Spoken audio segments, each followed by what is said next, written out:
Parabéns para você que chegou até aqui.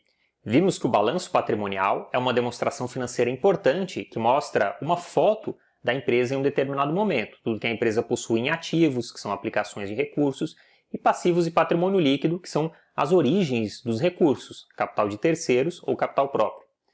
Além de ver uma foto da empresa, é importante saber se a empresa está executando bem o seu objetivo, ou seja, se ela está sendo eficiente ao vender, produzir um produto ou serviço.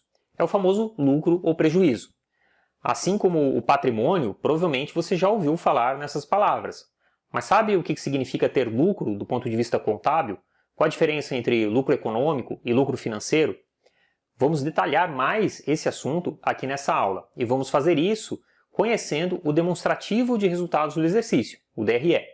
Vamos conhecer a estrutura do DRE, aprender a diferenciar o regime econômico e financeiro e aprender a analisar um DRE com base em indicadores de margem e rentabilidade. E vamos fazer tudo isso olhando um caso real de uma grande empresa. Vamos juntos? Olá, bem-vindo. Nessa aula vamos falar sobre a diferença entre situação econômica e situação financeira, falar sobre os regimes contábeis, conhecer a estrutura da demonstração de resultados do exercício e também fazer a análise da DRE para o caso da companhia Hering.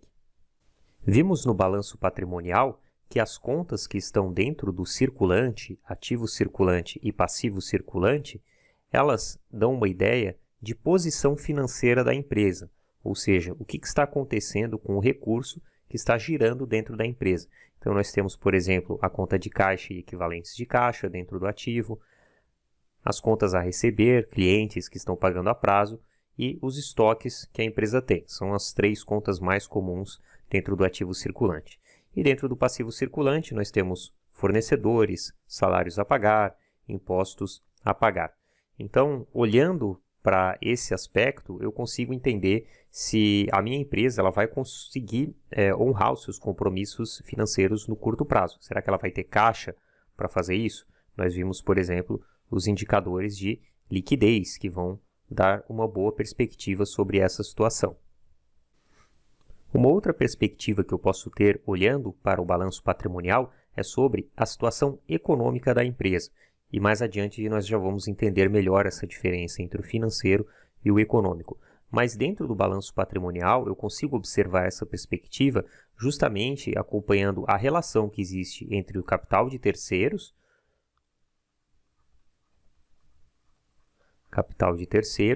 e o capital próprio, o patrimônio líquido. Todo o capital próprio pertence aos sócios e nós vimos que o resultado da empresa ele também pertence aos sócios. Para eu entender se a situação econômica da empresa se mantém ou é saudável, eu preciso então olhar para o demonstrativo de resultados do exercício, ou a DRE. Através desse demonstrativo eu vou fazer a chamada apuração do resultado, ou seja, eu vou verificar se o objeto social da minha empresa, seja produzir cursos, seja envasar as garrafas de água e vender, ele está sendo bem executado, ele está oferecendo um resultado positivo. Vejo que o resultado da empresa ele está relacionado com a remuneração das fontes de recursos, das origens de recursos. Então, tanto a remuneração dos meus credores, que é a parte de dívidas, certo? Quanto a remuneração dos sócios da empresa. Então, uma parte do resultado da empresa, geralmente, ele vai ser reinvestido no próprio negócio. É isso que mantém essa estrutura de capital da empresa saudável. Imagina uma empresa que nunca sobra nada nessa apuração de resultado. Fatalmente, ao longo do tempo, ela vai ficar sem recursos para se manter competitiva dentro do mercado. Ou então, pior ainda, uma empresa que tem um resultado negativo. Se ela tem um resultado negativo, ou os sócios vão ter que aportar novos recursos para equilibrar a situação da empresa, ou ela vai ter que buscar mais dívidas. No entanto, existe um limite de dívidas que a empresa consegue obter. Se eu tiver essa relação aqui, digamos que eu tenha 20% de capital dos sócios e 80% de dívidas. Dificilmente uma instituição financeira aceitaria oferecer mais crédito a um custo razoável numa situação já tão delicada como essa, né? Que eu estou colocando de forma geral. Pode ter alguma condição específica que faça com que essa relação aqui esteja saudável, né? Mas no mais das vezes não é o que acontece.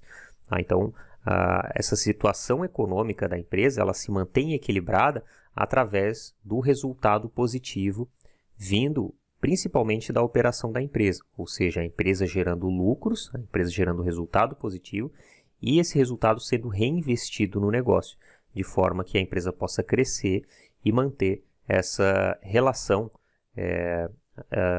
saudável.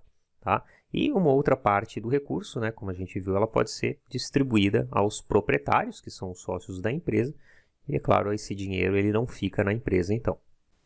Então, eu tenho a situação onde o lucro que não é distribuído, ele é incorporado ao patrimônio, ou seja, ele aumenta as origens de recursos da empresa, consequentemente, essa origem ela vai ter alguma aplicação.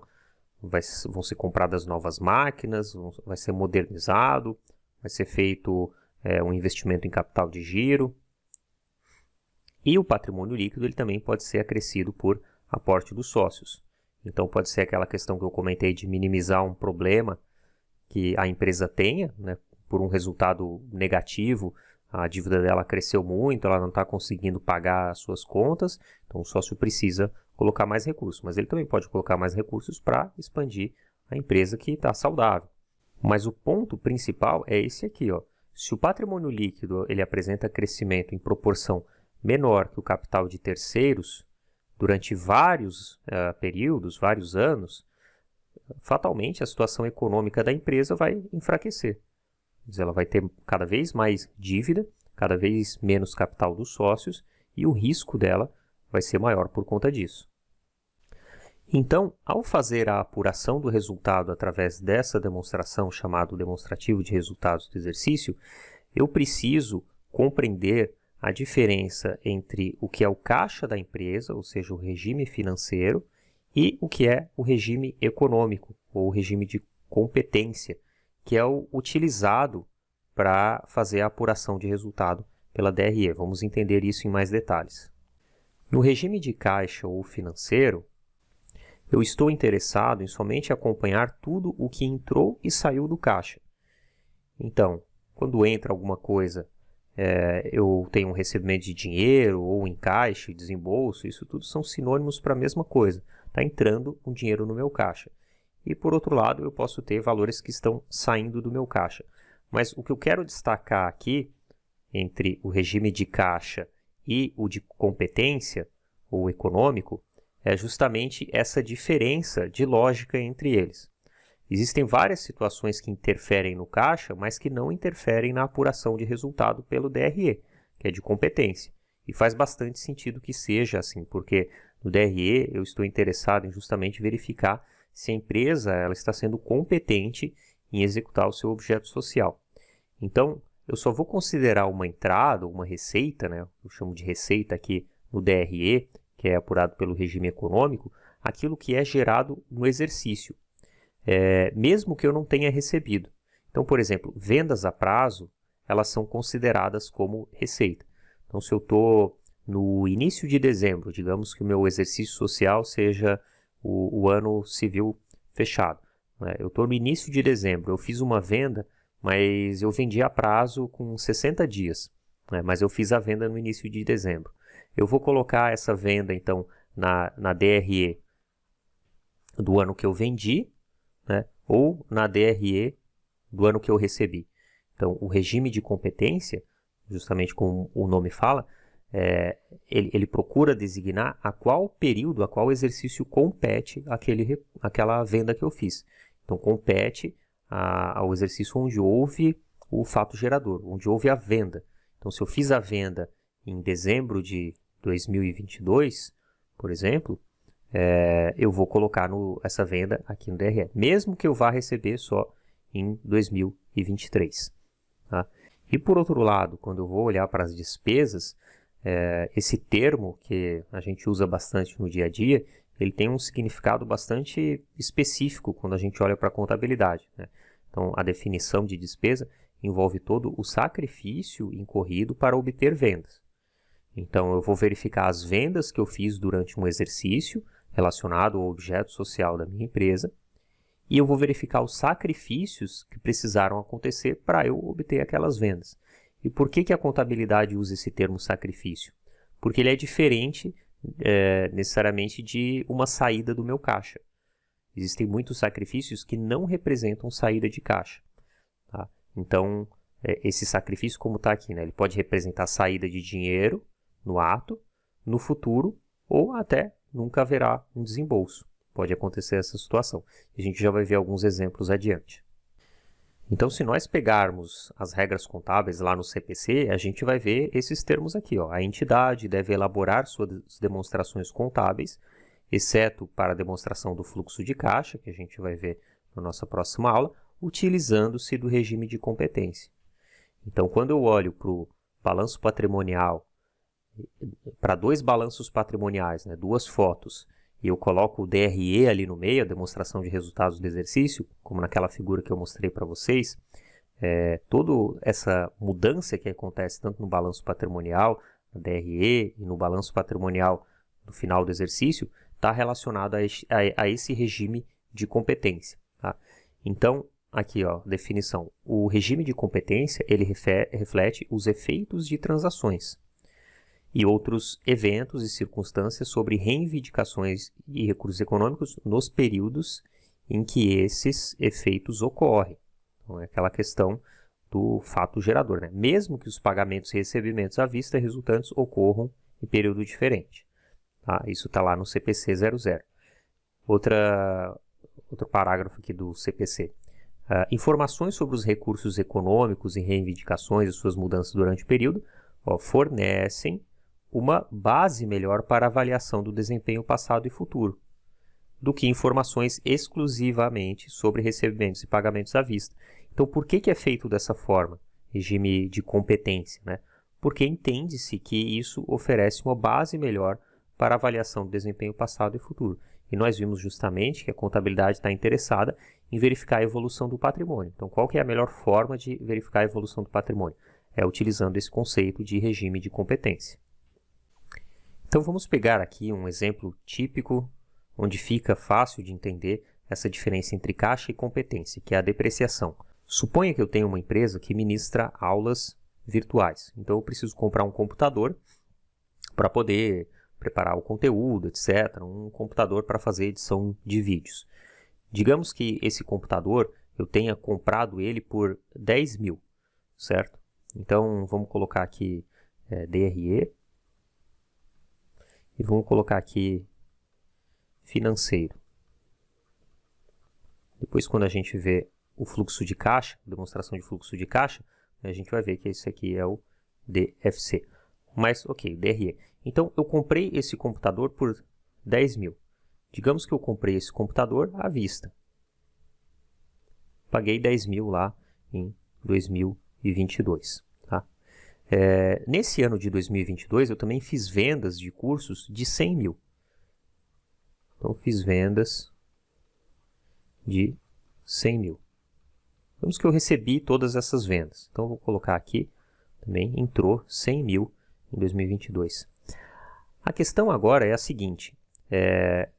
Eu tive que usar esse computador para fazer os meus cursos, para fazer as edições de vídeo.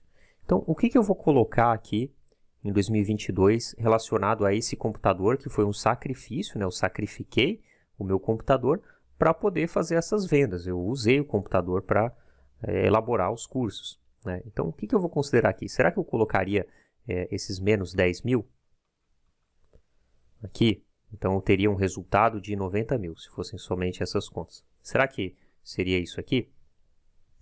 Se eu paguei à vista, eu sei que aqui saiu, de fato, 10 mil do meu bolso. Então, a conta seria essa do ponto de vista do que entrou e saiu do caixa. Mas e na apuração do resultado do exercício? Então, como a gente viu, a apuração do resultado, ela parte de todos os sacrifícios que são feitos para obter essas vendas. A pergunta, então, é, eu sacrifiquei totalmente o meu computador ao longo do ano de 2022? Provavelmente não. Esse computador, talvez ele dure quem sabe aí 5 anos eu consigo utilizar esse computador para minha atividade. Então, será que faz sentido eu colocar esses 10 mil aqui como sacrifício, colocar aqui como uma despesa? Será que faria sentido isso? Provavelmente não, porque eu vou continuar usando o computador. Então, eu não poderia colocar esses 10 mil aqui, o meu resultado não seria esse. Então, isso é justamente chamado depreciação.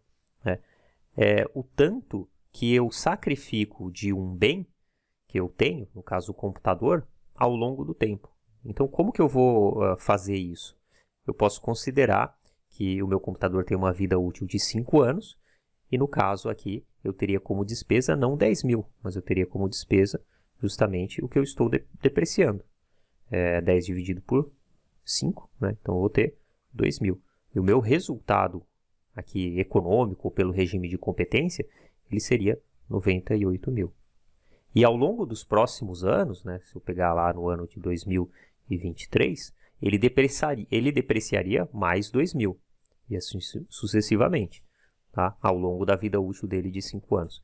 Então vejam que tem uma diferença aqui entre o que acontece com o caixa e o que acontece no resultado econômico. Tá? Aqui o meu resultado econômico ele seria maior.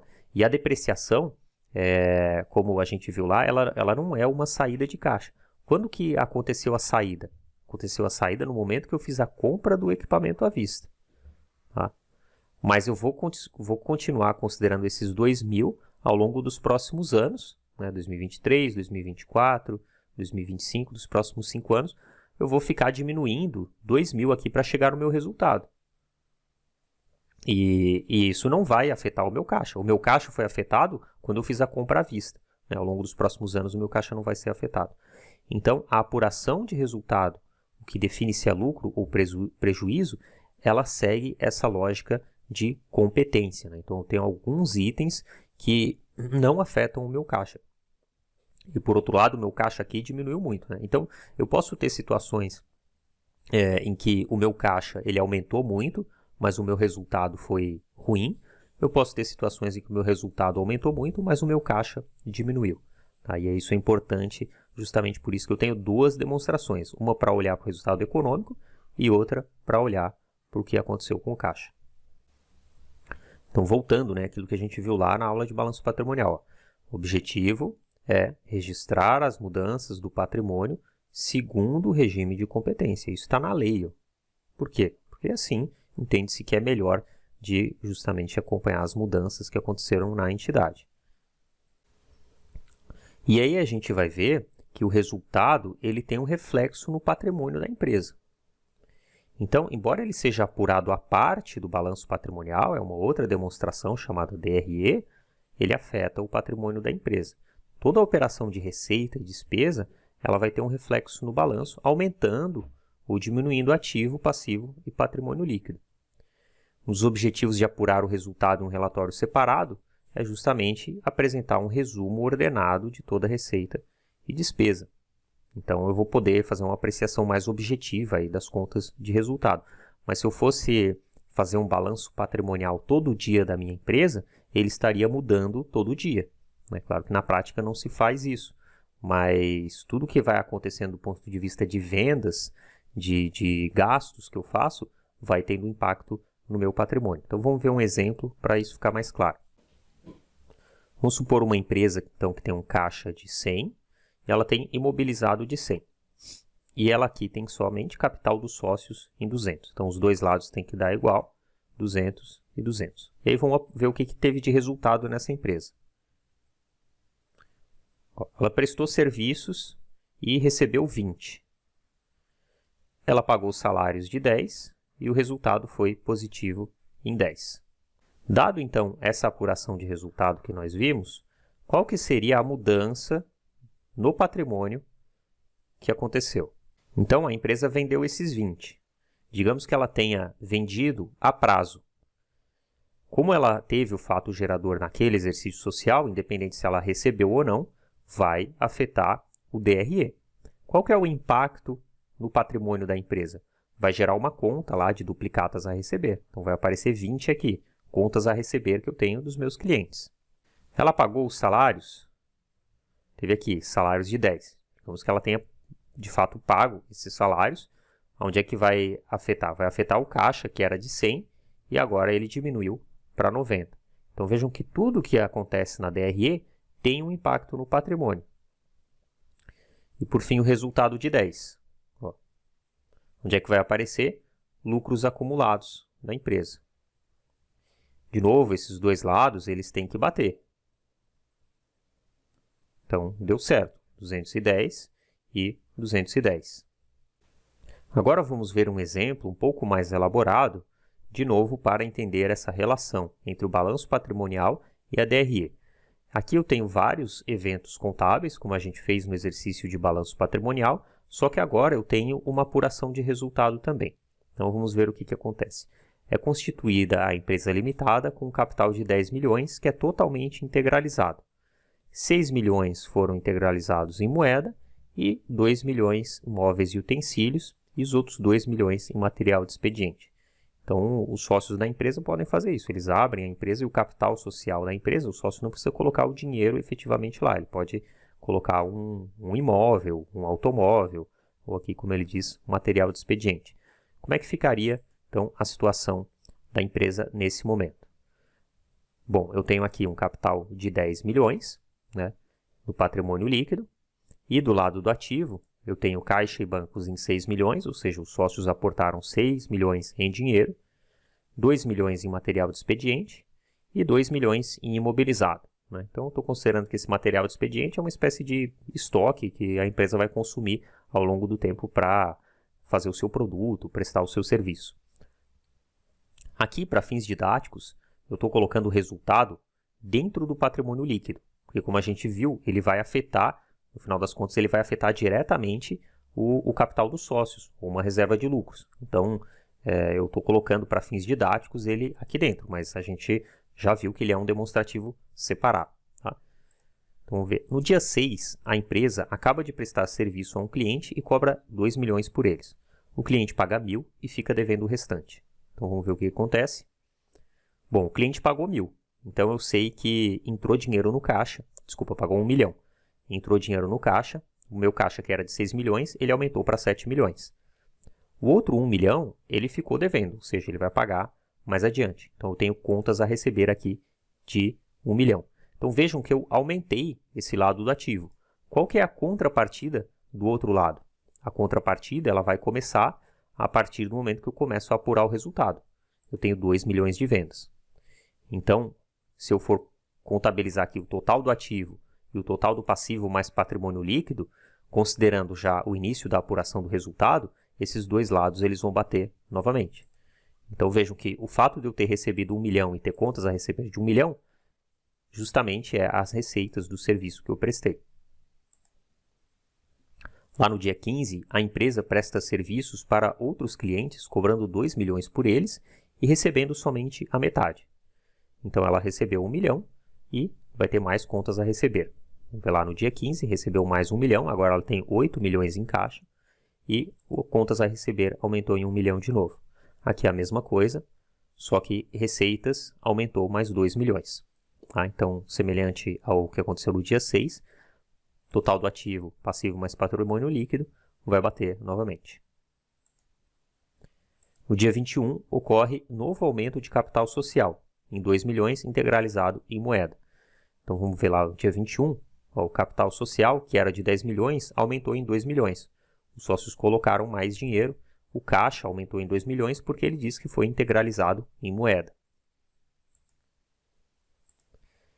No dia 25, a empresa reconhece que seus empregados fizeram jus a 1 milhão em salários e realiza o pagamento nessa data. Vamos ver lá no dia 25. Então, na apuração do resultado, eu vou ver lá as receitas que a empresa obteve e o que ela gastou com pessoas, 1 milhão. Ok, esse 1 milhão, ele diz que foram pagos, então onde é que vai sair? Do caixa. Novamente, tem que bater os dois lados, ou seja, eu diminui 1 milhão aqui, diminui 1 milhão no caixa. Então essa é a ideia básica daquele método de partidas dobradas que eu comentei com vocês lá no início do nosso curso, desenvolvido pelo Luca Pacioli, né? Então tudo que acontece de um lado vai ter uma consequência de um outro lado também. Essa é a ideia básica. No dia 29, a empresa paga 1 milhão para uma empresa que lhe prestou serviços e na mesma data a empresa verifica que o material de expediente existente em estoque vale 1,5 milhão. Então vamos ver lá. Ela gastou com serviços 1 milhão. E a gente viu anteriormente que ela tinha material de expediente, né? Lá no início, ela tinha 2 milhões em material de expediente. Então, o que ela faz? Ela chega no final do mês e ela faz um levantamento do que tem lá no estoque de material de expediente. Olha, agora sobrou aqui só 1,5 milhão. Então, consequentemente, essa diferença dos 2 milhões para 1,5 milhão foi o que ela gastou. Muitas empresas, elas controlam o estoque dessa forma, né? Elas não têm um controle unitário ali de tudo que entra e o que sai. Chega no final do mês, se faz um balanço. Olha, eu tinha no início 2 milhões, agora eu tenho 1,5 milhão. Quanto que eu gastei, quanto que eu consumi nesse mês? Eu consumi 500 mil. Então, eu vou colocar aqui, ó, que foram gastos com material 500 mil. Certo? Então, ele diminui aqui 500 mil no material de expediente ou estoque, né? E esse 500 mil vai aparecer aqui do outro lado. E, de novo, os dois lados vão bater. Por fim, no dia 30, a empresa fecha então o seu mês e destina 30% do lucro para dividendos. Mas esses dividendos eles não são pagos no ato. Então ela fez o fechamento e vai apurar o seu resultado. Então eu vou apurar aqui que ela teve receitas de 4 milhões e esses gastos aqui de 2,5 milhões. Ou seja, sobrou 1,5 milhão. De novo aqui, somente para fins didáticos, eu estou considerando que essa apuração do resultado está dentro do patrimônio líquido. Mas aqui a gente vê claramente como a apuração do resultado interfere na variação do patrimônio. Esse 1,5 milhão, então, ele vai aparecer aqui como reserva, né, num primeiro momento, e vai ser dada a destinação.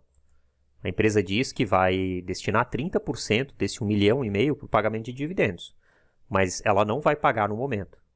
Então, isso vai aparecer lá em proventos a pagar ou dividendos a pagar.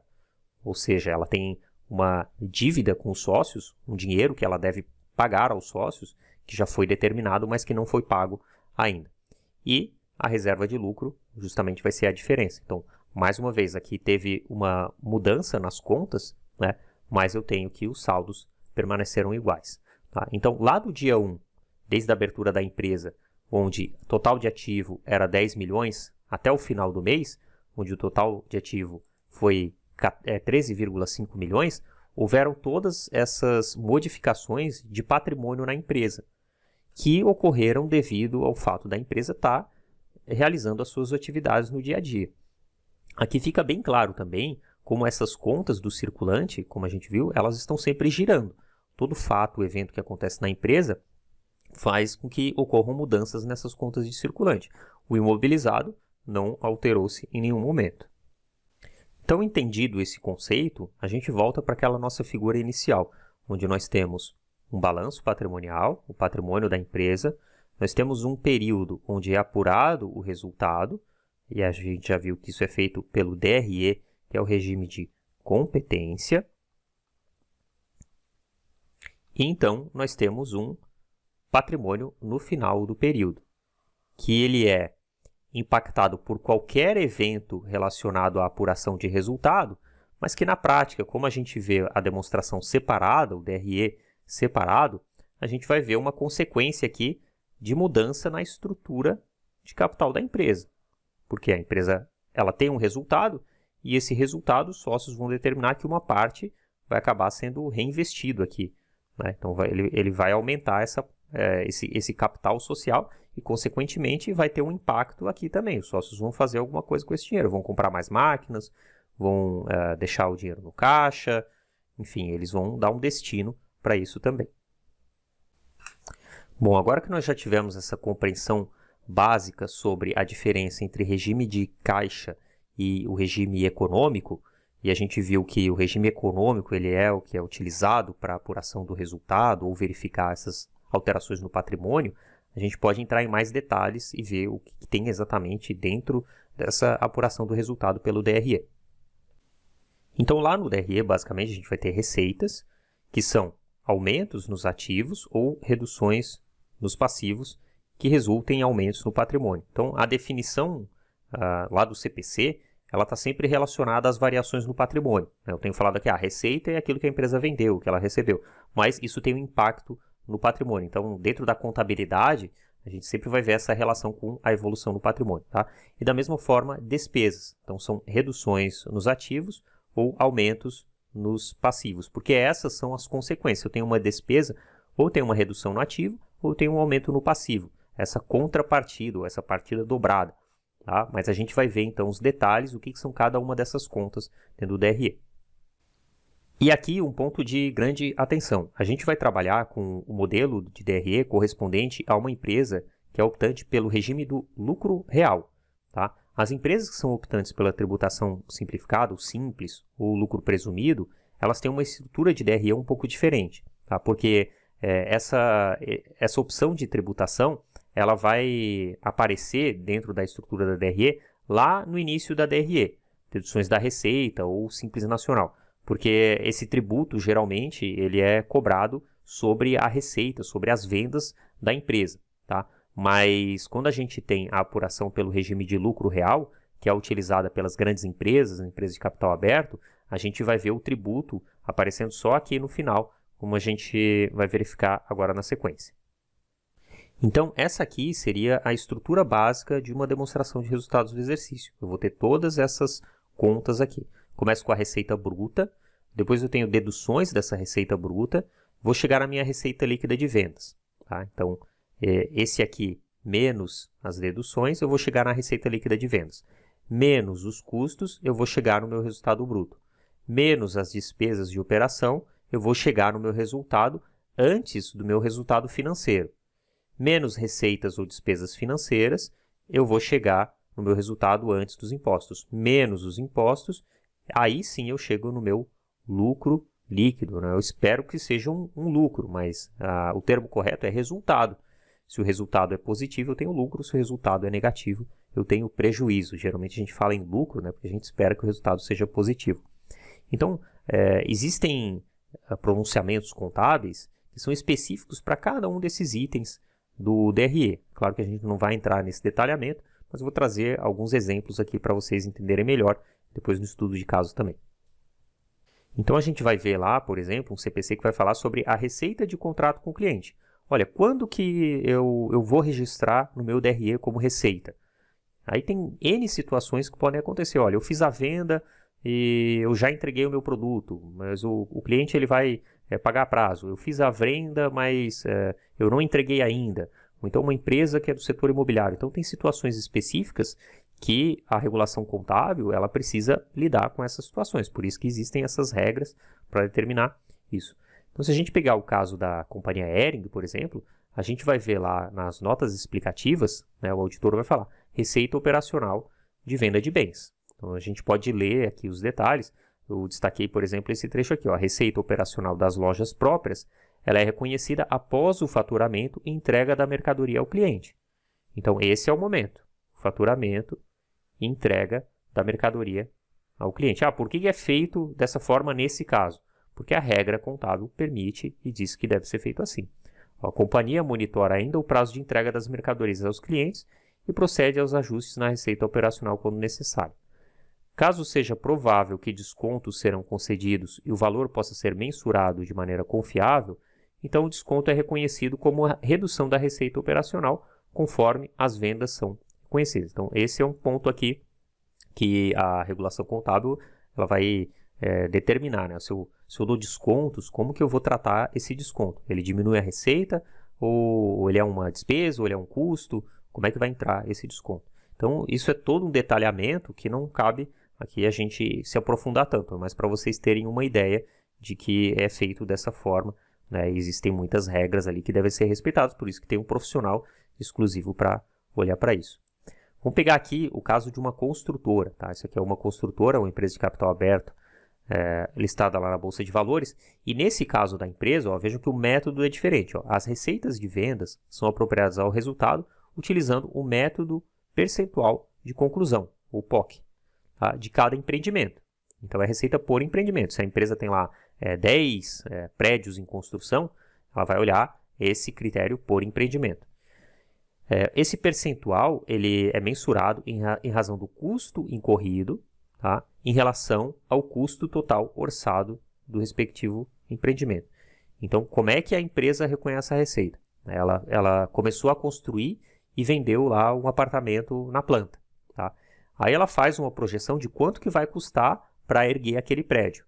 À medida que ela vai incorrendo nesses custos, conforme o que ela projetou, ela vai reconhecendo a receita. Então, olha que interessante. Mesmo que o apartamento tenha sido pago no ato, tenha sido pago à vista, ela só vai reconhecer a receita no DRE a partir do momento que ela começar a incorrer os custos, ou seja, começar a erguer o prédio.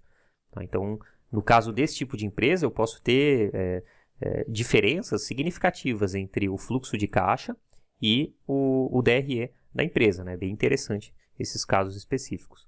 Então, o próximo ponto aqui são as deduções da receita bruta de vendas. Né? Então, receita é tudo que a empresa vendeu, e para eu chegar na receita líquida, eu vou fazer essas deduções. Então, o que é isso aqui? São devoluções, abatimentos, aqui impostos incidentes sobre vendas. Então, eu tenho IPI, ICMS, ISS, PIS/COFINS, imposto de exportação.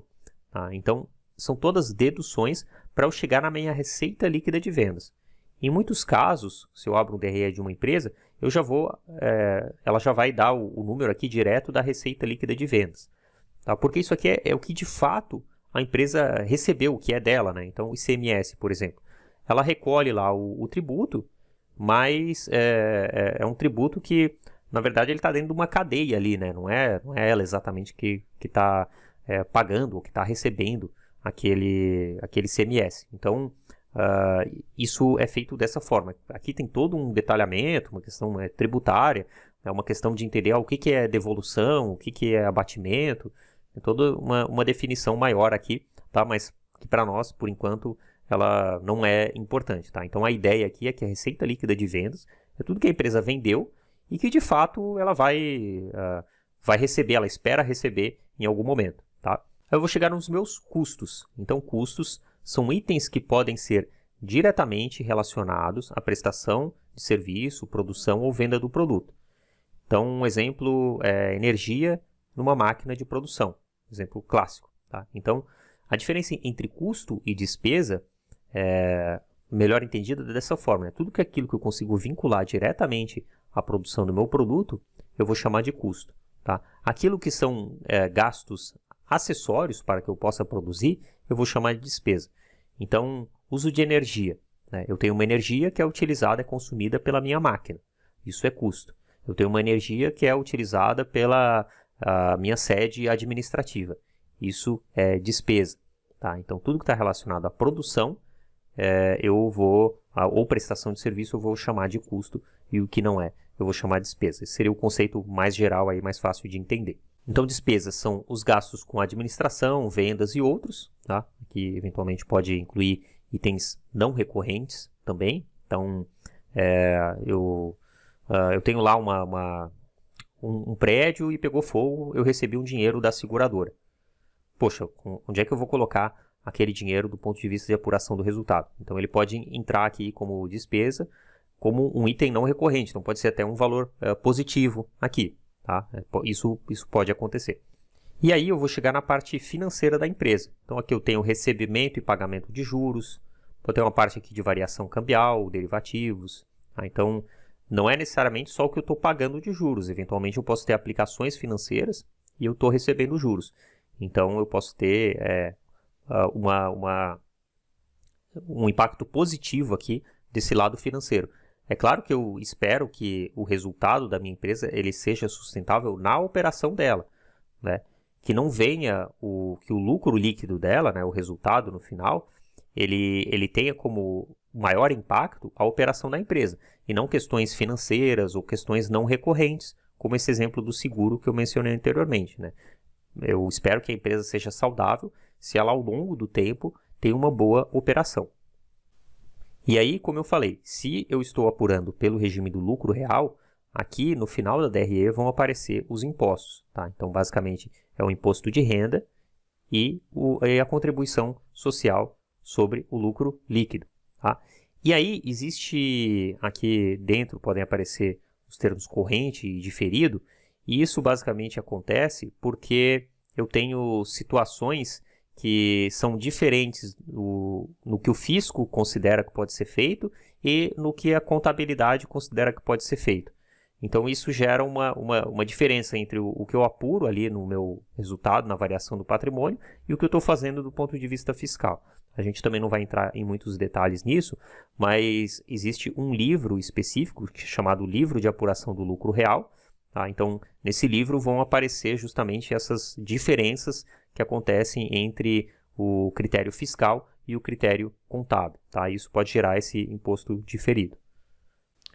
E por fim, então, eu chego no meu resultado líquido, que eu espero que seja um lucro. Tá? E mais uma vez reforço, né? Eu espero que esse lucro ele tenha o maior impacto para eu chegar nesse lucro venha das operações da empresa e não da parte financeira ou de algum item não recorrente que possa estar aparecendo aqui dentro das operações da empresa. Tá? Então, essa aqui é a estrutura básica de DRE que eu vou ver, seja numa grande empresa de capital aberto, seja numa empresa menor. Quer dizer, toda empresa vai ter vendas, toda empresa vai ter custos, toda empresa vai ter despesas. E aí eu volto a reforçar a importância do diálogo do empresário, no caso das pequenas, médias empresas, né, do empresário com o contador. Porque a maneira que ele faz o plano de contas dele também interfere aqui. Olha, será que isso aqui é um custo? Será que isso aqui é uma despesa? Né, se o empresário ele não tem um bom diálogo com o contador para explicar exatamente o que é a empresa dele, às vezes o contador ele pode estar fazendo um registro que não é tão preciso. Isso pode, inclusive, estar interferindo no tanto que ele paga de impostos, no tanto que ele está apurando de resultado. Agora que nós conhecemos a estrutura do DRE, a gente pode se debruçar também em entender alguns indicadores que vão nos ajudar a olhar o DRE de uma maneira mais rápida e verificar se a empresa está sendo eficiente do ponto de vista de execução do seu objeto social.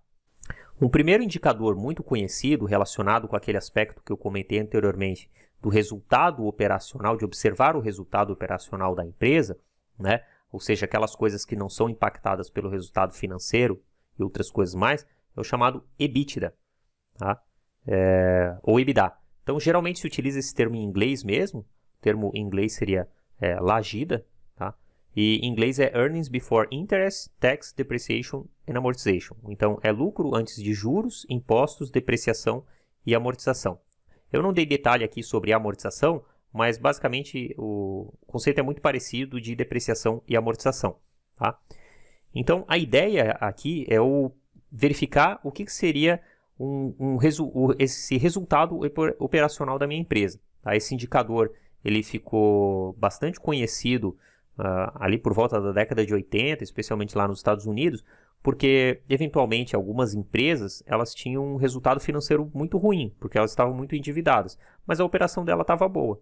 Então, poxa, por que não utilizar uma métrica específica que vai mostrar somente a operação da empresa? Porque se eu conseguir fazer uma reorganização das dívidas dela, pode ser que essa empresa fique muito bem. Tá?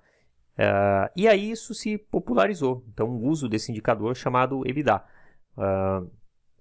Aí isso acabou virando um problema. Porque como essa métrica ela não existe uma regra contábil específica para ela, isso acabou sendo feito de forma muito ampla. Então, cada empresa, cada contador estava fazendo de um jeito. E aí a Comissão de Valores Mobiliários foi lá e criou uma instrução normativa, dizendo, olha, tudo bem, você quer mostrar o seu EBITDA para o mercado, você quer mostrar para o investidor qual que é esse seu resultado da operação, você pode fazer isso. Mas a regra é essa aqui, você tem que fazer assim, assim e assim. Se você não fizer assim, você vai ter que chamar de EBITDA ajustado. E você vai ter que explicar o que você está ajustando nele. Tá? Então, isso deu um pouco mais de clareza e transparência, né? Porque acabou aparecendo muitas coisas nesse número que divergiam do que era feito numa empresa e numa outra empresa, às vezes a empresa do mesmo setor. Então, você perdia muito a capacidade de comparação aí. Lá no meu blog eu tenho um artigo sobre esse assunto, onde eu detalho mais essas diferenças entre o EBITDA, o EBIT, o resultado líquido da empresa. Se você quiser, você pode dar uma conferida lá também. Então, como que eu calculo o EBITDA? Eu peguei o exemplo da companhia Hering, que é o nosso exemplo do estudo de caso, de 2019. Então, vamos ver aqui. Então, resultado antes da parte financeira, tributos, depreciação e amortização. Então, eu vou pegar os dados lá na DRE e, eventualmente, eu posso precisar de algum dado que está lá na DFC também. vamos ver aqui, ó, o lucro líquido de 2019 da empresa foi 214 milhões, tá? Que é o earnings. O resultado financeiro, ele foi positivo. Então, aqui no caso, ele vai entrar como negativo, porque eu tô tirando ele.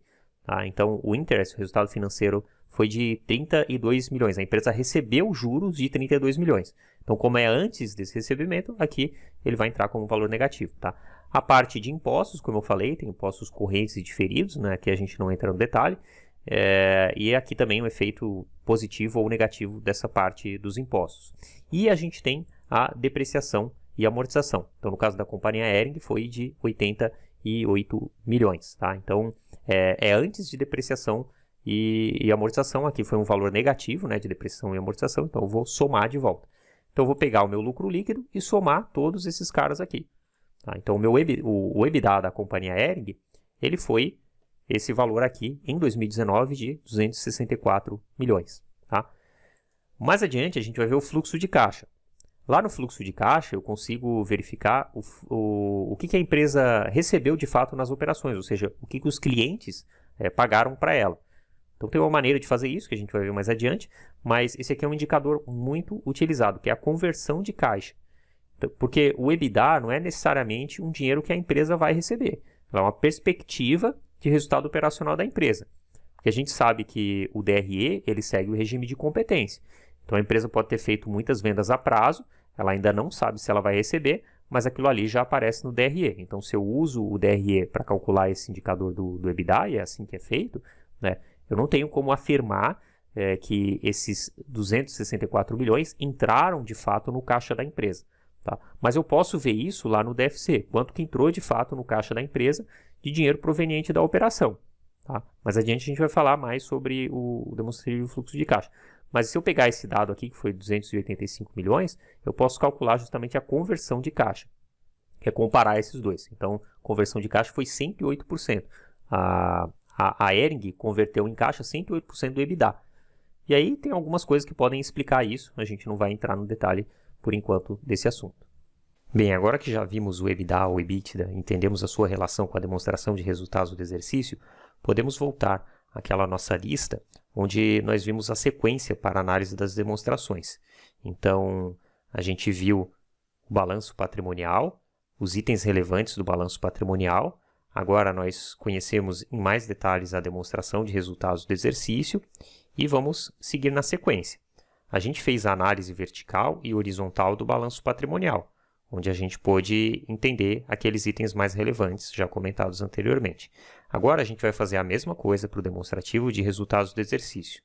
Quanto aos indicadores, a gente, através do balanço patrimonial, conseguiu verificar os indicadores de liquidez, onde a gente pôde observar o que a empresa tinha, basicamente, em ativo circulante e passivo circulante, e verificar a capacidade da empresa de honrar os seus compromissos financeiros. Nós vimos também indicadores sobre a estrutura de capital, ou o endividamento, onde a gente procurou verificar se a empresa tinha muito capital de terceiros ou não, ou seja, se ela tinha capital próprio, essa proporção entre capital de terceiros e capital próprio, não é? E vimos também, dentro desse capital de terceiros, dessa dívida que paga juros que ela tem, se era uma dívida mais de curto prazo ou de longo prazo. Através da DRE, agora que nós já a conhecemos, a gente pode fazer relações, então, entre a DRE e o balanço patrimonial, contas dessas duas demonstrações financeiras, e então conhecer esses outros indicadores, os indicadores de giro, alguns indicadores de endividamento, e especialmente aqui os indicadores de rentabilidade, que eles são basicamente obtidos aí através de informações que estão lá na DRE. Então, vamos dar uma olhada nesses principais indicadores, já buscando entender o nosso estudo de caso da companhia Hering. Então, abri aqui o DRE da empresa, os mesmos demonstrativos que a gente já tinha utilizado na análise do balanço patrimonial, a mesma planilha, a gente tinha feito a análise vertical e horizontal aqui do balanço patrimonial. Então, agora aqui os dados da DRE. Aqui são os dados brutos, né? Então, sem nenhum cálculo, e a gente pode até, assim como a gente viu lá no balanço patrimonial, fazer algum tipo de inferência, observação olhando diretamente aqui esses números. Mas a análise vertical e a análise horizontal, elas facilitam aí a visualização das informações. Então, lembrando que na análise vertical, eu estou interessado em observar qual que é a proporção de cada conta da DRE dentro do próprio ano, ou do próprio exercício que eu estou olhando. Então, nesse caso, eu sempre vou comparar as informações com a receita líquida de vendas. Tá? Então, por exemplo, aqui, essas informações da companhia Hering, elas mostram que custos dos produtos vendidos em 2019, elas eram 56% da receita líquida de vendas. Tá? O lucro bruto foi 43% da receita líquida de vendas. As despesas operacionais foram 32% da receita líquida de vendas. E assim sucessivamente. Então, eu vou sempre comparando com a receita líquida de vendas. É importante destacar que, assim como no balanço patrimonial, na DRE eu também tenho uma estrutura de contas e subcontas. Então, por exemplo, dentro de despesas operacionais, eu vou enxergar aqui vários itens. Então, eu tenho as despesas com vendas, e é importante não confundir isso aqui com a receita de vendas, né, que é o primeiro item aqui. Eu tenho a receita bruta, que é a receita líquida. Então, no caso da Hering, inclusive, ela mostra essa receita separada por mercado externo e mercado interno. Tá? Mas, então, voltando aqui, eu tenho as despesas de vendas, e isso não se confunde com a receita líquida de vendas. Tá? Aqui a receita líquida de vendas não aparece porque ela já é a base, né? É a base sim para eu fazer essa análise vertical.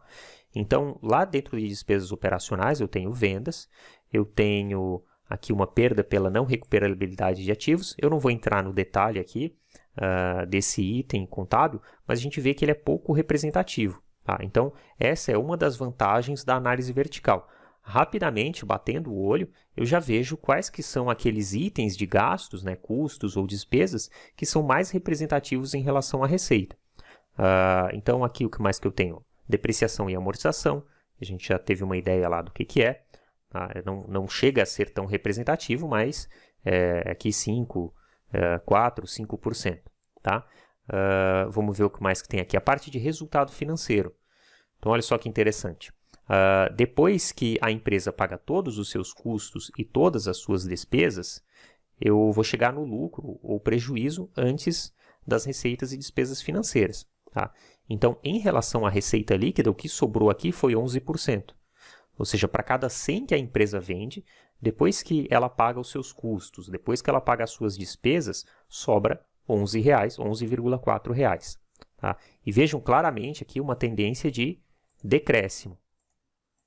Então, se vocês voltarem lá para aquela aula do balanço patrimonial e observarem a evolução do preço das ações, né, a gente viu que teve um momento de boom ali, crescimento do preço das ações, da rentabilidade da empresa, desde o início daquela reestruturação com a estratégia de franquias, né, a força da marca, mas isso um pouco que se estagnou ali por volta de 2013, 2015. Né?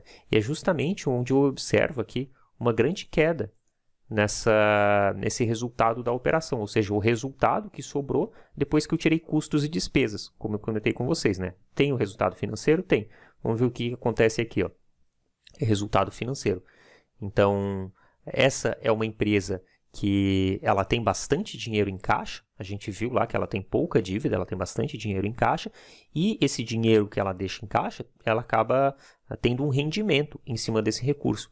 Então, esse é o caso de uma empresa onde o resultado financeiro dela é positivo e acaba interferindo no resultado depois do resultado financeiro. Né? Então, eu tenho aqui, por exemplo, em 2019, né, depois de tirar custos e despesas, sobrou 11,4%. Ou de cada 100 que a empresa vendeu de receita líquida, né, ela fica lá no final, depois que tira custos e despesas, 11,4%.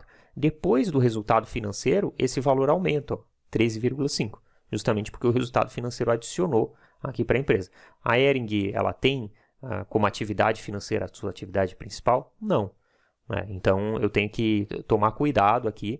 Como eu falei anteriormente, às vezes o resultado final da empresa, o lucro, o prejuízo, ele não vem necessariamente da operação.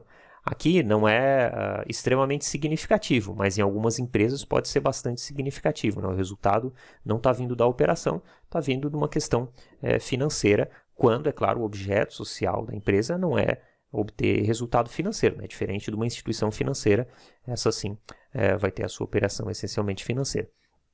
Então eu vou chegar aqui no resultado da operação da empresa, aqui incluindo a parte do resultado financeiro, tá? Eu vou tirar os impostos e aqui eu vejo também qual que é a proporção que a empresa paga de impostos. A gente já comentou isso anteriormente, que a empresa usufrui de uma série de benefícios fiscais, tá? Então, isso acaba tendo um impacto aqui no tanto que ela paga de imposto.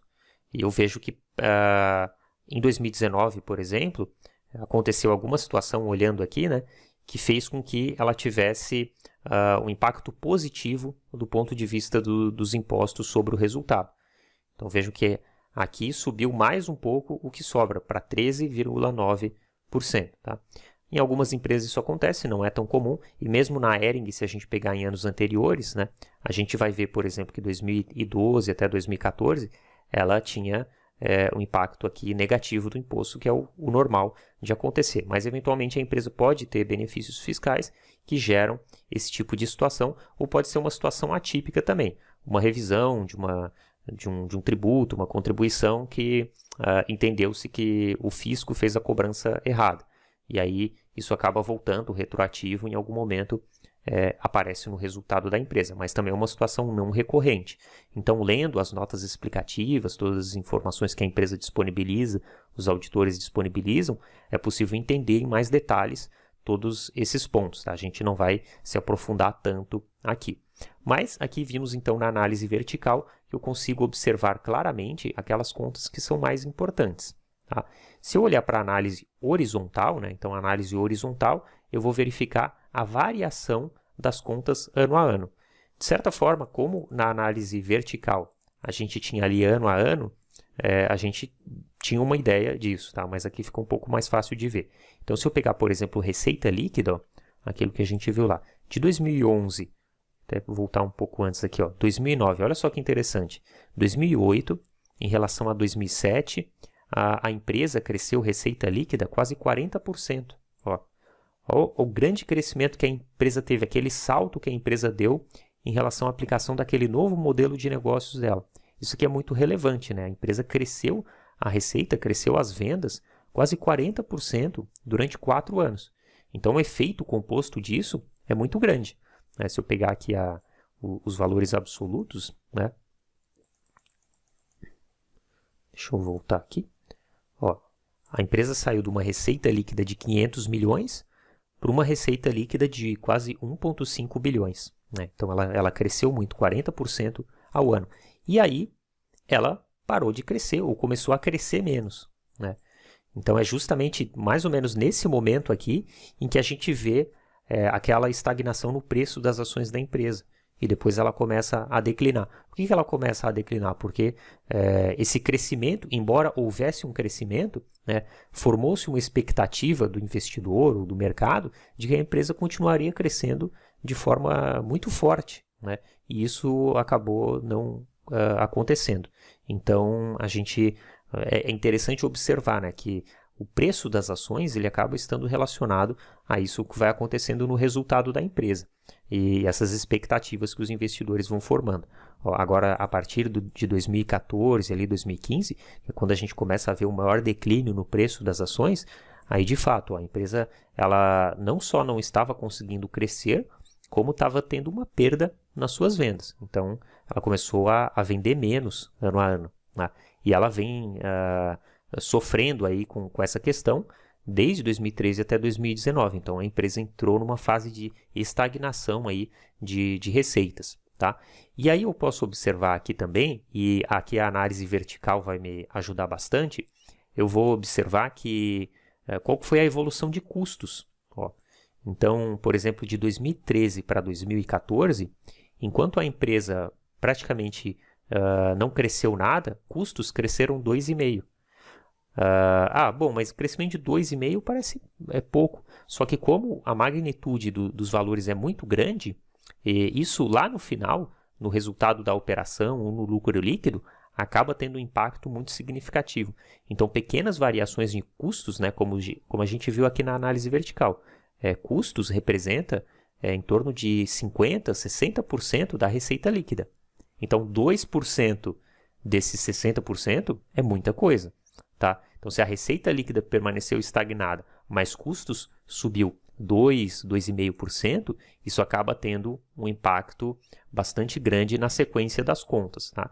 Eu posso fazer a mesma observação para as despesas operacionais. Olha só, despesas com vendas cresceram 11% de 2013 para 2014. Né? Então, ela vendeu menos, mas as despesas com vendas tiveram que aumentar quase 11,5%. Tá? E vejam que essa tendência de despesas com vendas ela foi aumentando, mesmo com a empresa tendo quedas aqui de 2014 para 2015, né, uma queda significativa nas vendas. Tá? E aí, é claro, a rentabilidade da empresa vai se deteriorando. Tá? O resultado financeiro a gente observa aqui que sempre bastante relevante para a empresa, né? Então ele foi aumentando aqui, tá? E por fim a gente vê a evolução aqui do lucro prejuízo operacional, ó, de 2013 para 2014 já caiu quase 10%, de 14 para 15 ó, caiu quase 35%. Então, como eu estava falando, pequenas variações naquelas contas lá no início da DRE, elas acabam tendo um impacto muito significativo aqui nas contas mais de baixo da DRE, porque o volume de recursos, né, o tamanho da conta de custos, por exemplo, é muito grande. Então, aqui vamos voltar só, se eu olhar aqui, custos, a empresa perdeu muitas vendas, né, e custos continuam aumentando, e despesas com vendas também. A gente já viu pela análise vertical, né, que são dois itens bastante relevantes, ó, despesas, custos em torno de 50%, 60% e despesas com vendas 17%, 20%. Qualquer mudança aí vai ser significativa, né? Então, aqui de fato aconteceu isso. A empresa vendeu menos, aumentou custos e aumentou despesas com vendas. Vamos ver lá. Então, o resultado operacional da empresa acabou caindo, né, de 2014 para 2015 quase 35% e continuou caindo, né? Ele veio assim um pouco errático aí ao longo desses anos. Tá? Então, bem interessante observar a análise vertical e a análise horizontal, porque fica mais fácil entender aí as tendências dos números. Tá? Agora, para entender de fato o que aconteceu, aí é ler os relatórios da administração, ler as notas explicativas, né, para entender no detalhe o que está acontecendo. Um conjunto de indicadores muito importante quando a gente olha para a DRE são os indicadores de margem, porque eles mostram qual que é a eficiência da empresa. As margens, de certa forma, elas são uma análise vertical, mas a ideia aqui é olhar para números específicos dentro dessa análise vertical para entender justamente se a empresa está indo bem sob algum determinado critério. Então, a gente tem as chamadas margens a margem bruta, onde eu vou olhar para a eficiência de custos, né? Eu tenho as margens operacionais, tá? Onde eu estou olhando para a eficiência da operação da empresa. E, por fim, eu tenho a margem líquida, onde eu estou olhando para a lucratividade da empresa. Tá? Essa margem operacional, eu posso olhar ela sob alguns ângulos diferentes. Né? A margem EBITDA, a gente já viu lá o que é o EBITDA, tá? E a margem NOPAT, que significa Net Operating Profit After Tax, que é uma espécie de um resultado operacional também, a gente já vai ver adiante. Então aqui está a planilha com todas as margens calculadas, conforme aquelas fórmulas que a gente viu anteriormente. Começando pela margem bruta, ela é o lucro bruto da empresa dividido pela receita líquida de vendas. Nós vimos que isso é exatamente aquele número que aparece na análise vertical, mas a ideia aqui então é focar em alguns daqueles cálculos que estão lá, tá? Então a margem bruta ela vai dizer assim, olha, para cada 100 que você vendeu, depois que você tirou os custos, sobrou R$ 47,3. Essa é a ideia da margem. Então vamos ver a evolução aqui da margem bruta da empresa, ó. Ela foi caindo com o tempo, depois ela recuperou, né? 2015, 2016 foram os anos mais difíceis para a empresa, onde a gente viu ali, né, que de fato a empresa entrou em estagnação nas vendas e os custos subiram um pouco. Depois voltou um pouco ao que era a margem bruta, tá? Recuperou um pouco, né? Mas, de certa forma, no auge ali do boom da empresa, ela tinha margens brutas maiores, né? 46%, 49%. Então, mais uma vez, né? Essas pequenas variações percentuais aqui de 46%, 49% para 43%, lá nas últimas linhas da DRE, acabam tendo um impacto significativo. Vamos então para a margem operacional. Aqui eu estou calculando de uma forma um pouco diferente, que eu estou utilizando o EBIT. Então, se você ler aquele artigo que eu comentei anteriormente, que está lá no meu blog, você vai ter mais detalhes sobre o que é o EBIT. Mas dá para perceber aqui que é a mesma coisa que o EBITDA, no entanto, ele não considera depreciação e amortização. Então, para algumas empresas, depreciação e amortização é um item muito relevante dentro da estrutura de resultado, de apuração de resultado pelo demonstrativo de resultados do exercício. E às vezes, então, é interessante você considerar o resultado operacional, né, depois de depreciação e amortização, e não antes de depreciação e amortização, como faz o EBITDA, tá? Mas eu calculei depois aqui a margem EBITDA também. Então, peguei aqui essa informação, tá? Eu calculei aqui o EBIT da empresa, eu peguei essa informação lá do DRE, tá? E fiz o cálculo aqui. Então, seria o lucro antes das financeiras aqui, que é o EBIT, dividido pela receita líquida. Então, é sempre dividido pela receita líquida. Então, o que ele vai mostrar? Olha, depois que a empresa tirou custos, depois que a empresa tirou despesas, incluindo depreciação e amortização, mas sem considerar a parte a parte financeira, né, de juros que a empresa pagou e recebeu também a parte tributária, sobrou lá 27% para a empresa. Para cada 100 que ela vendeu, sobrou 27%. Tá? Depois eu tenho o NOPAT. A ideia do NOPAT nada mais é do que eu considerar esse valor que eu calculei agora do EBIT, né? Só que eu vou jogar aqui uma alíquota do imposto de renda. Então, é o resultado operacional after tax, Net Operating Profit after tax. Então, é depois dos impostos. E aí, eu posso considerar aqui uma alíquota de 34%, que seria a alíquota base para empresas de capital aberto, as sociedades anônimas negociadas na bolsa, ou poderia também considerar uma alíquota efetiva. Como a gente viu, a empresa ela não paga 34% sobre o seu resultado tributável, né? Ela acaba pagando bem menos, porque ela tem alguns benefícios fiscais, tá? Mas aqui eu estou considerando como se fosse 34%. Então, esse aqui seria o Net Operating Profit After Tax. E o NOPAT, então ele vai ser menor, né, essa margem NOPAT, porque seria aqui depois dos impostos ainda, tá? Enquanto no EBIT eu estou fazendo essa conta antes dos impostos. E por fim tem o EBITDA, que é antes de impostos, antes da parte financeira, né, o que a empresa paga e recebe de juros, e também antes de depreciação e amortização. Aí, no caso, ele vai dar maior do que a margem operacional calculada pelo EBIT, justamente porque a empresa tem aqui alguma amortização e depreciação.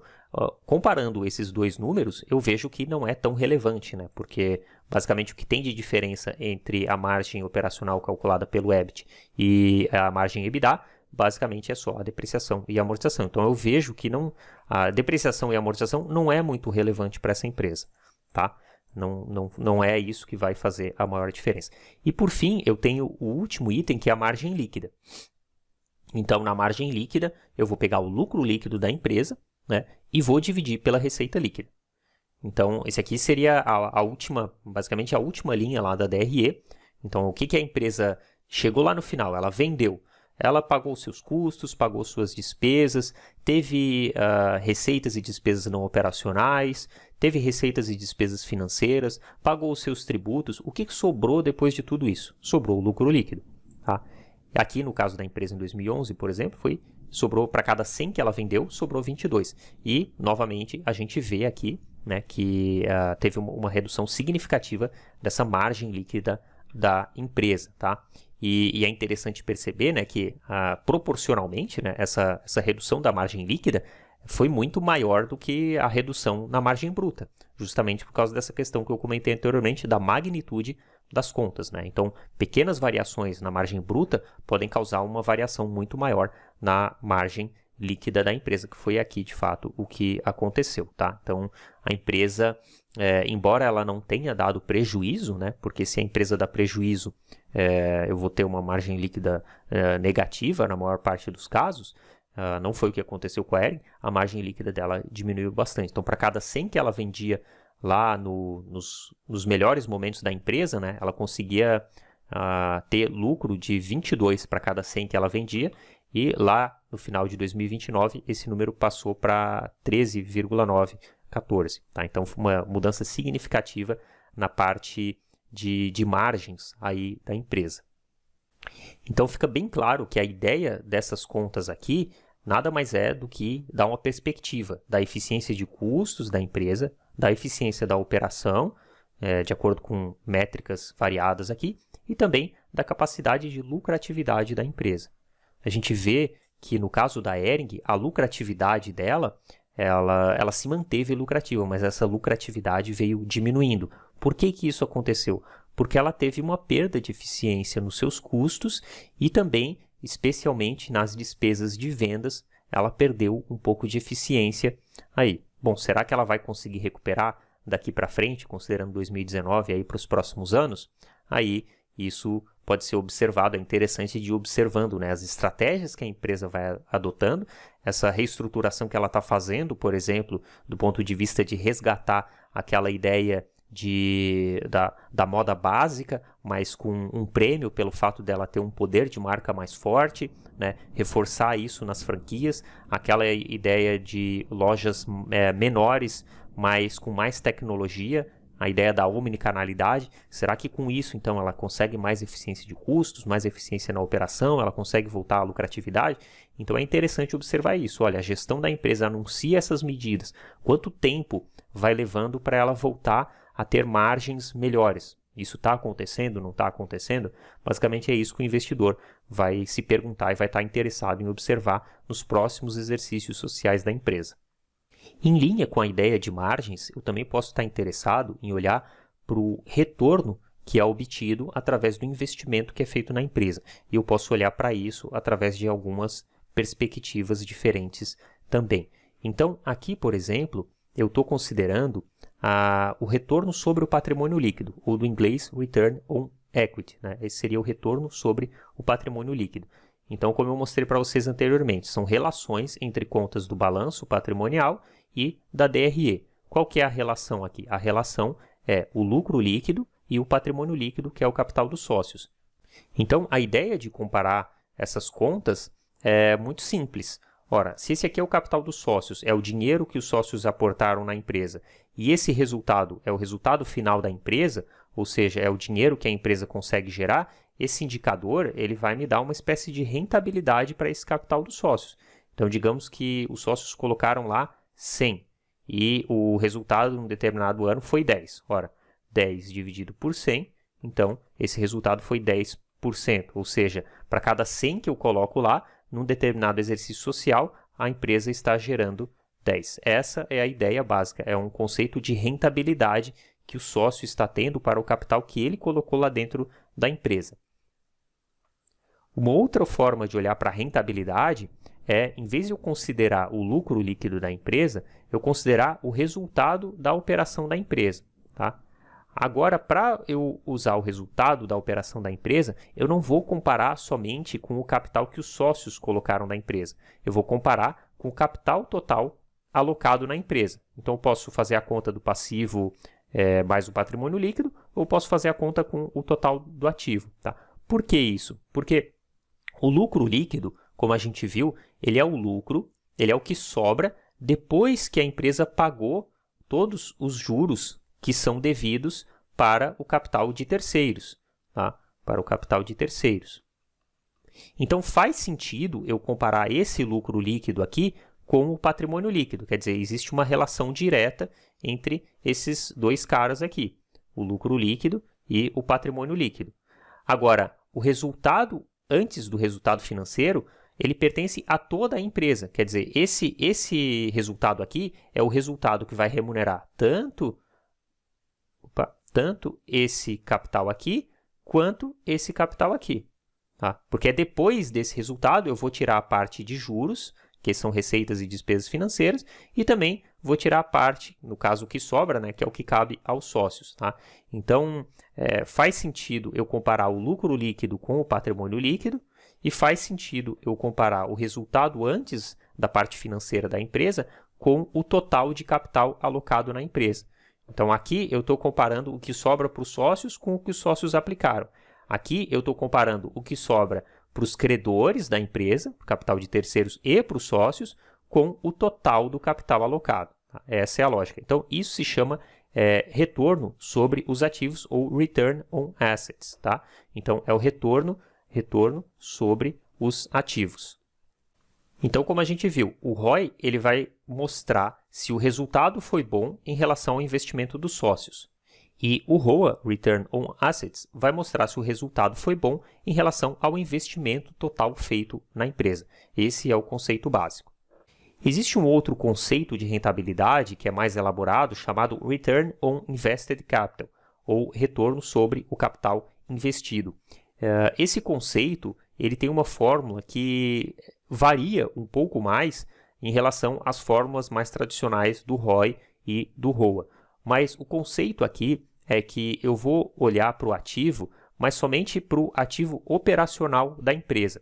Por exemplo, se a empresa tiver um caixa muito expressivo, vamos supor que a empresa aqui tem 1 milhão no total do ativo e ela tem 800 mil em caixa. A questão é, todo esse caixa aqui, ele é necessário para a operação da empresa?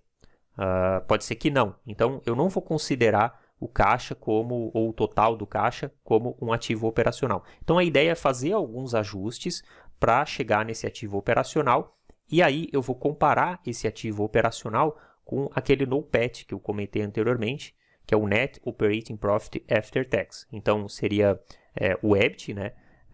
E eu vou tirar os impostos desse EBIT, então o Net Operating Profit After Tax. Então a ideia aqui é verificar se o resultado foi bom em relação ao investimento para a operação da empresa.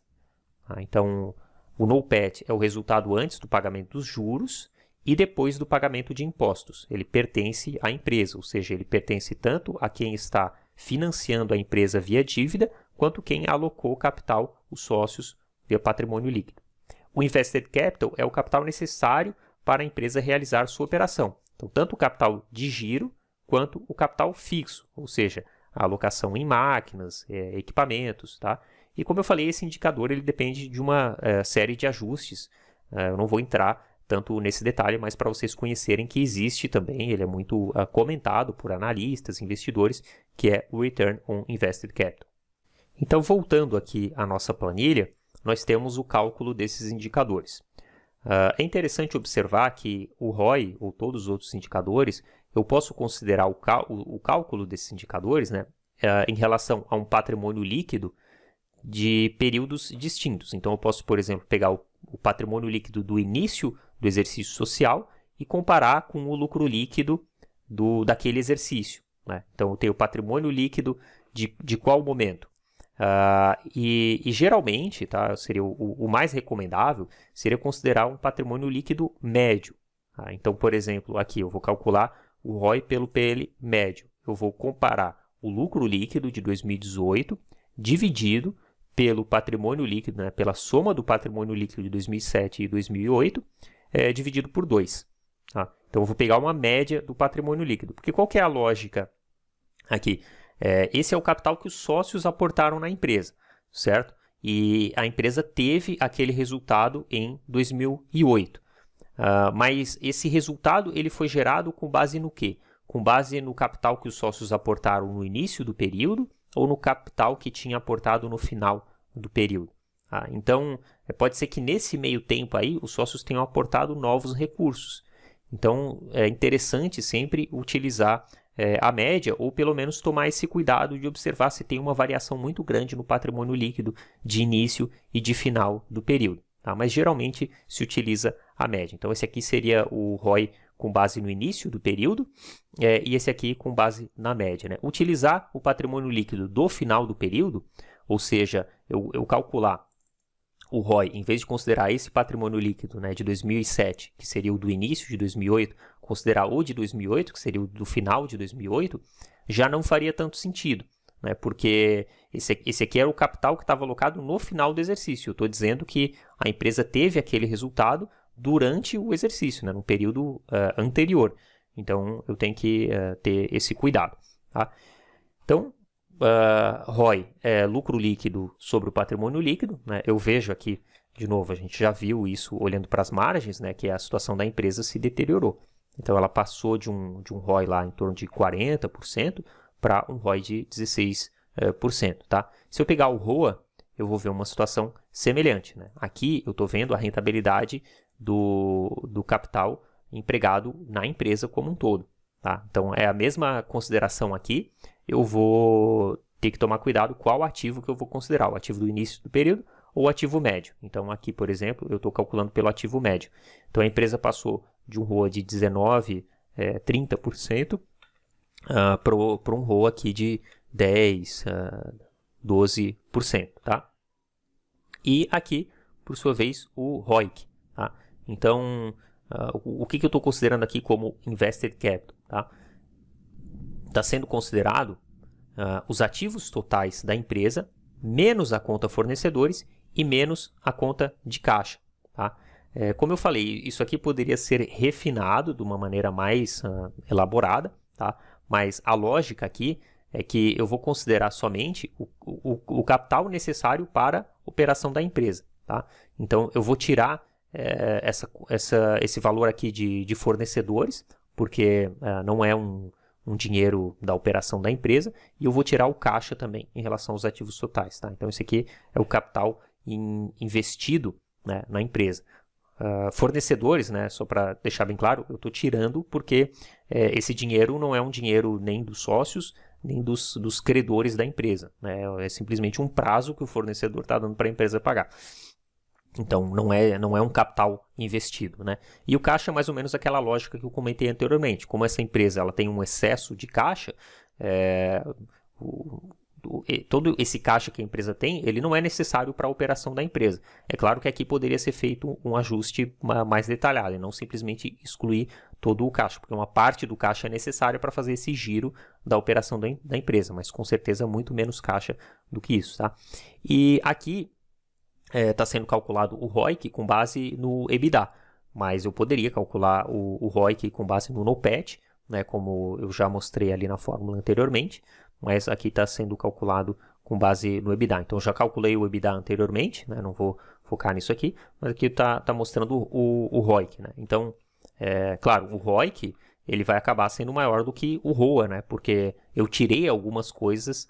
Aqui esse Invested Capital ele ficou bem menor do que o ativo total, né? Porque eu tirei algumas coisas aqui. Né? O meu ativo total é 1,8 bilhões em 2019 e o Invested Capital foi 1,2 bilhões. Então, a ideia é a seguinte, olha, na verdade eu não preciso de 1,2 bilhões para gerar esse resultado da operação aqui. Eu preciso de 1,2 bilhões, eu não preciso de 1,8 bilhões, né, para gerar esse resultado aqui. Eu preciso de 1,2 bilhões. Então, com 1,2 bilhões, que é o capital investido de fato na operação da empresa, eu consigo gerar 264 milhões, e esses 264 milhões, eles são de fato necessários para honrar os seus compromissos financeiros, as suas dívidas e o que sobra para os sócios. Tá? Então, a lógica do ROIC ela é um pouco mais elaborada. Então, ele vai ter um número um pouco maior, né? Parece que é mais interessante, né? Uma taxa aqui de 21%. Mas vejam que teve uma queda significativa, né? Ela tinha um ROIC de 54%, 50% e caiu bastante aqui também.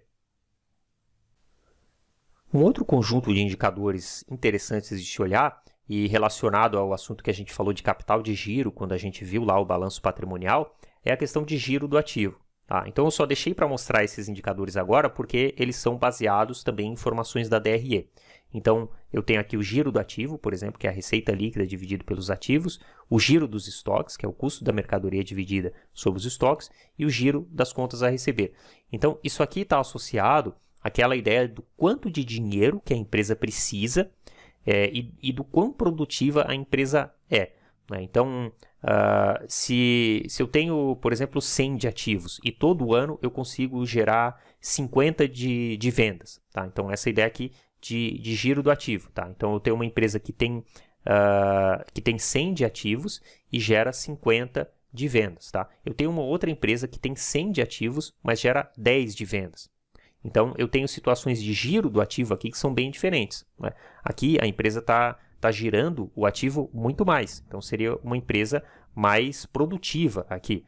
Ela consegue gerar mais vendas com a mesma quantidade de ativos. A outra empresa, ela gera menos vendas com a mesma quantidade de ativos. Então, o que faz uma empresa ser tão mais eficiente que a outra? Então, tem que entender qual que é a estratégia da empresa, sua forma de atuação, tá? E da mesma forma que giro dos estoques, giro de contas a receber, isso também vai mostrar, como eu falei, a ideia do capital que a empresa precisa ter para fazer aquele giro das atividades dela. Então, quanto que ela precisa ter de estoque, quanto que ela precisa dar de crédito para os seus clientes, quanto que ela consegue obter de prazo de pagamento com os seus fornecedores. Voltando para a nossa planilha, então aqui eu tenho o cálculo do giro do ativo, por exemplo. Vamos ver lá, ativo total da empresa em 2018. Vou pegar aqui 2018 como exemplo. O ativo total da empresa era 692 milhões. Quanto que ela teve de receita líquida? 514 milhões. Tá? Então, é a relação um pelo outro aqui, né? Receita líquida dividido pelo ativo total, eu tenho 0,74. Ou seja, a empresa girou 0,74 vezes o ativo dela em vendas. Veja que em 2009 esse número melhorou muito. Ela girou mais de uma vez, né? E assim sucessivamente nos outros anos. Ó. A empresa ganhou muita eficiência aqui. Com menos ativos, lembra daquilo que eu falei lá olhando para o balanço patrimonial da empresa, que ela se tornou uma empresa mais leve do ponto de vista de ativos? Ela foi se desfazendo de algumas partes do negócio dela que não eram tão relevantes, que exigiam muito emprego de capital. Então, isso tem uma consequência aqui no giro do ativo. Ela precisa de menos ativos, ou seja, ela precisa alocar menos dinheiro na atividade e ela consegue aumentar a quantidade de vendas. Foi uma estratégia exitosa aí que a empresa teve. Então, ela aumentou bastante esse giro de ativos. Mesmo depois ali da fase de estagnação, né, ela mudou de patamar em relação a giro dos ativos. Então, passou a ser mais próximo aí de 0,8 ou uma vez, tá? A mesma lógica eu posso utilizar para giro dos estoques. Então, aqui no caso, eu estou fazendo uma relação entre custos dos produtos vendidos, né, que é a conta da DRE, que tem uma relação direta com a questão de estoques, e justamente comparando com estoques, tá? Então, é um pelo outro aqui. Então, eu tenho o custo dos produtos vendidos dividido pelos estoques. Então, fica claro de entender que a lógica aqui é muito parecida com a ideia do giro do ativo, né? Porque eu estou, de certa forma, tendo custo aqui, né? E está diretamente relacionado a estoque, que é a operação da empresa. Então, ela tem estoque lá de produto acabado, estoque de matéria-prima para produzir a roupa, né? E quanto que ela precisa de estoque para, então, gerar esse custo, que basicamente é o que ela precisa para fazer as vendas, né? Então, ela tem custos 2, 3 vezes o estoque dela. Então, também é um indicador de eficiência, né? Quanto maior, teoricamente, melhor, porque a empresa precisa de menos estoques para fazer o mesmo volume de vendas ou fazer a mesma quantidade de custos aqui do produto vendido. E, por fim, eu tenho giro das contas a receber. De novo, uma lógica bastante semelhante, né? Aqui eu estou comparando a receita líquida com contas a receber. A ideia aqui é quanto que eu consigo fazer de vendas em relação àquele crédito que eu preciso dar para os meus clientes, prazo para eles pagarem, que vai gerar lá um contas a receber na parte do meu ativo circulante. Então, essa relação aqui, ó, quanto maior, teoricamente, melhor, né? Eu preciso dar menos prazo para o meu cliente e eu consigo fazer mais vendas. E eu posso também observar historicamente o comportamento desses indicadores, né? Tanto o giro dos estoques quanto o giro do contas a receber. Poderia olhar para a parte de fornecedores também, tá? Mas vamos pegar aqui, por exemplo, de contas a receber. A empresa foi ficando mais eficiente aqui também. Olha que interessante, né? Ela foi ganhando uma eficiência aqui. E aqui embaixo eu estou calculando também os prazos médios, tá? Então, eu posso fazer uma relação dessas contas de giro, eu também posso olhar para os prazos médios. Aquela figura que eu tinha, acho que eu até tinha mostrado anteriormente também, lá quando a gente viu o balanço patrimonial. Tá? Então, qual que é a ideia aqui, né? O que são esses prazos médios? Olha, eu tenho o ciclo da operação da empresa, eu tenho o ciclo financeiro. O que é o ciclo operacional da empresa? Ciclo operacional. Eu comprei matéria-prima até eu receber o dinheiro do meu cliente. Então, eu compro matéria-prima, aí essa matéria-prima ela vai ser estocada, aí eu vou iniciar a fabricação, eu vou ter um prazo de fabricação, depois eu vou fazer a venda, eu vou ter um prazo do meu produto acabado até eu conseguir vender ele, e eu também vou ter um prazo desde que eu vendi até o meu cliente pagar. Então, eu posso fazer essas contas com base nos dados que eu tenho lá do balanço patrimonial e DRE. Esse é o ciclo da operação. Tá? Existe também o ciclo financeiro. O que é o ciclo financeiro? É o momento que eu tenho a saída do caixa até o momento que eu tenho a entrada no caixa.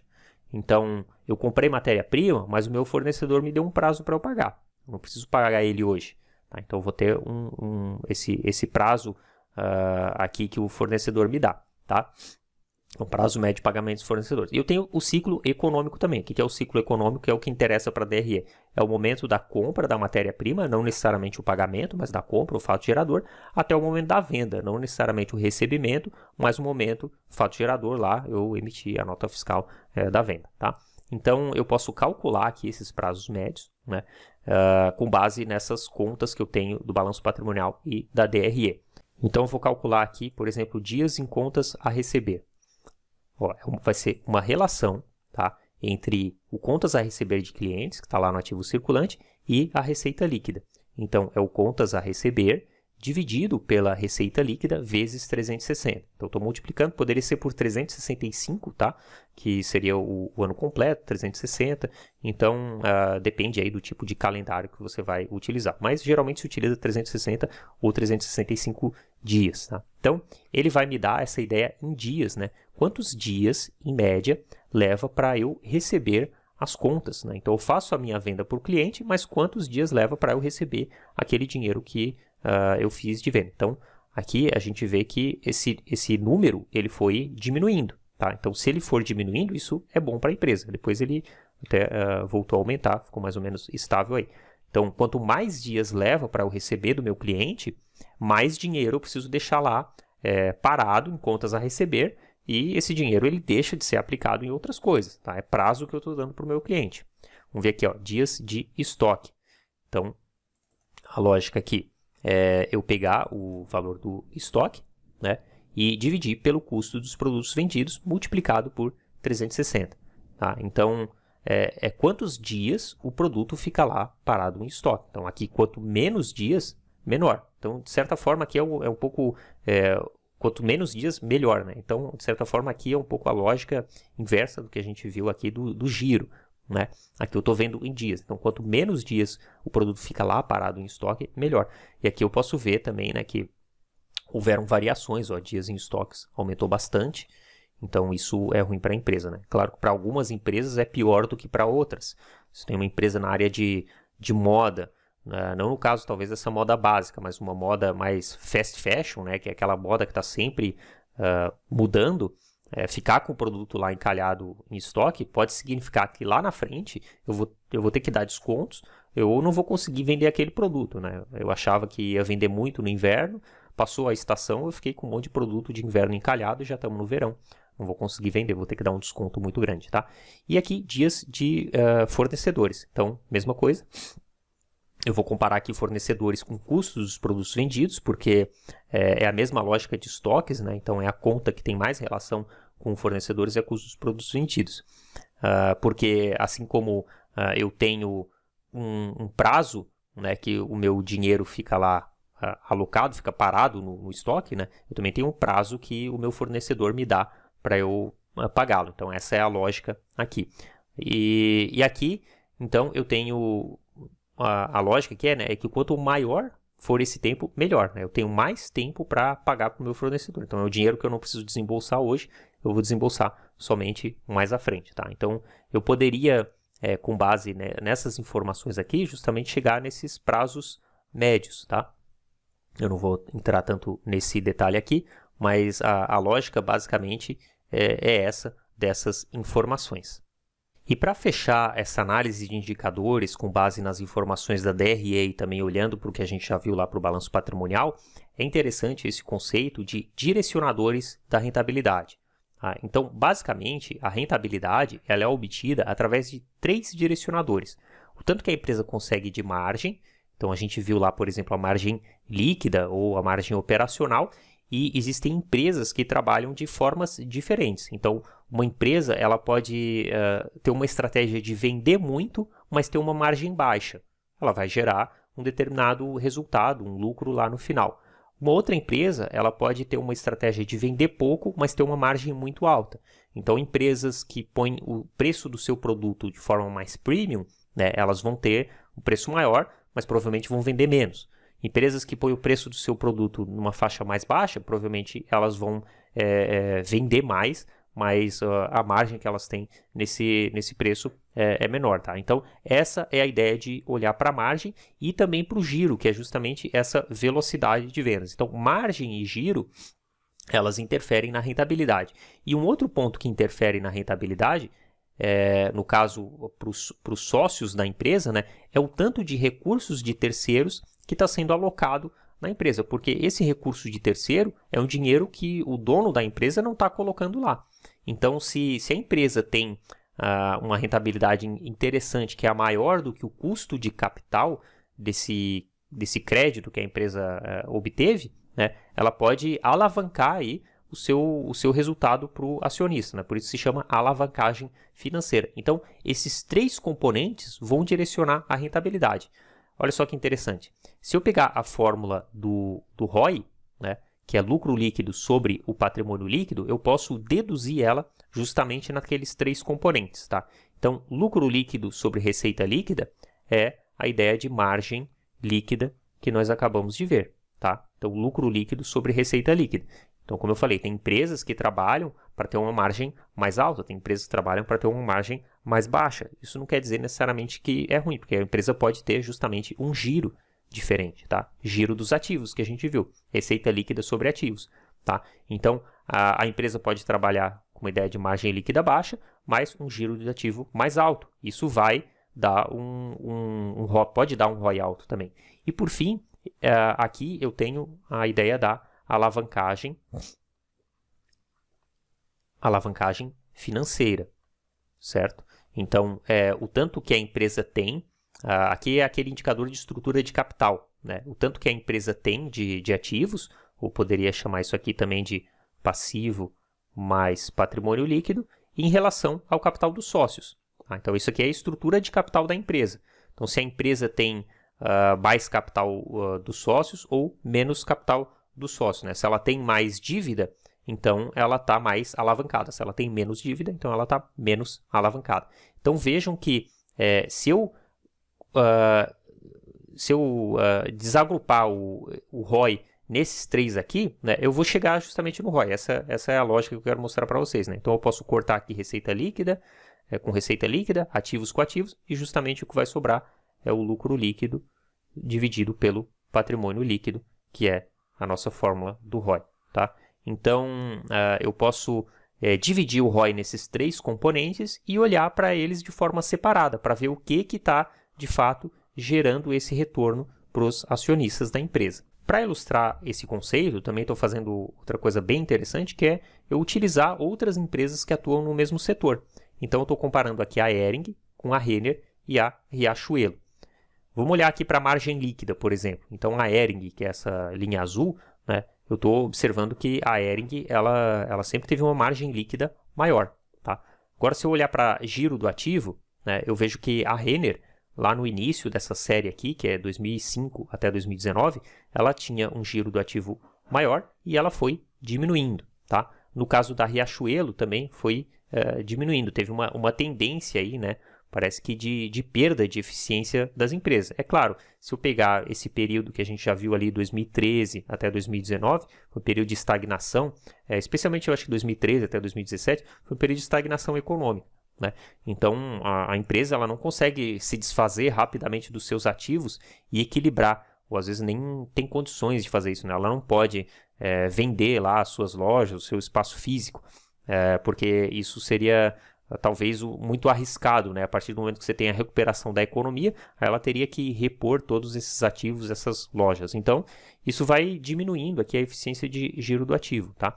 Agora, o mais interessante é olhar para essa parte de alavancagem financeira. Então, a gente viu que a Hering, ela usa muito pouca dívida, né? Ela praticamente não tem dívida. Então, a alavancagem financeira dela só era mais alta aqui porque ela veio no período de reestruturação, né? Então, aqui de fato era mais alta.